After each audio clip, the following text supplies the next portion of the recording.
12 तासाचं माझं शेड्यूल ठरलेलं असायचं. मी स्लॉट करून अभ्यास करायचे.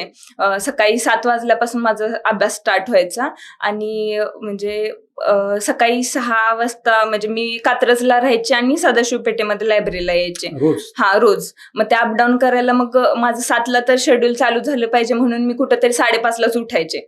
आणि आम्ही मावस बहीण, भाऊ आणि माझा भाऊ असं आम्ही एकत्र राहत होतो. मग ते एक कोऑपरेटिव्ह नेचर होते, की बाबा मला अंघोळीसाठी किंवा ह्याच्यासाठी सपोर्ट केला जायचा, की बाबा तू उठून जातेस तर तू पहिला करून जा अंघोळ किंवा आवरून जा.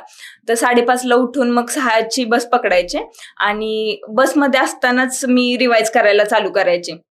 आणि मग ते रिवाईज झाल्यावर 7ला लायब्ररीमध्ये येऊन अभ्यास करायचा. 9 वाजेपर्यंत 9-9:30 पर्यंत पहिला स्लॉट. त्याच्यानंतर मग चहा वगैरे घेऊन येऊन 10 ते 12 दररोज लिखाण करायचे मी. कारण पहिल्यांदाच डिस्क्रिप्टिव्ह पॅटर्न होता. हात चालणार की नाही किंवा कुठून हे करायचं. परत 12ला ब्रेक, 12 ते 1 ब्रेक. 1 ते परत 5 वाजेपर्यंत. मग तिथं पण 3 तास वाचन, 1 तास लिखाण असं.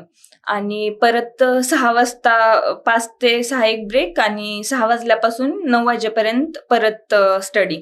आणि मग डबा प्रथमेश आणायचे आणि तिथंच मग मी जेवण करून फास्टली मला असं वाटायचं की वेळ वाया नको घालवायला.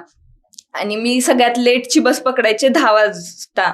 आणि का तर मला परत रिवाईजला टाइम. मी सकाळी जे मुद्दे होतील ना तर ते एका वहीत लिहून काढायचे की मला जाताना रिवाईज करायचं आहे.